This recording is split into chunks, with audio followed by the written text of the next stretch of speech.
रामकृष्ण हरी. मित्रांनो, सध्या संपूर्ण महाराष्ट्रभर आषाढी वारीचा एक वेगळाच उत्साह आणि भक्तिमय वातावरण पाहायला मिळत आहे.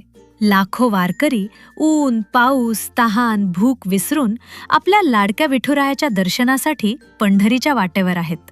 पण मित्रांनो, याच भक्तिमय वातावरणातून एक अतिशय हृदयद्रावक आणि वाईट बातमी समोर आलीय. वारीच्या मार्गावर एका भीषण ट्रक अपघातात काही निष्पाप वारकऱ्यांना चक्क चिरडण्यात आलंय. ही घटना खरोखरच अत्यंत दुर्दैवी आणि सर्वांची मनं सुन्न करणारी आहे. आणि या धक्क्यातून सावरतोय तोच आणखी एक मोठी बातमी समोर येतेय. सर्वांचे लाडके अभिनेते आदेश बांदेकर हे देखील वारीमध्ये सहभागी झाले होते.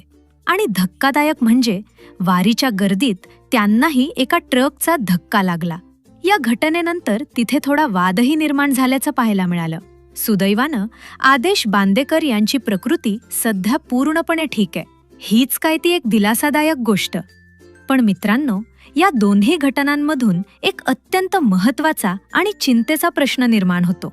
वारीसारख्या पायी चालणाऱ्यांच्या सोहळ्यात जिथे लाखो भाविकांची गर्दी असते, तिथे अशी खाजगी आणि अवजड वाहनं कशी काय येतात?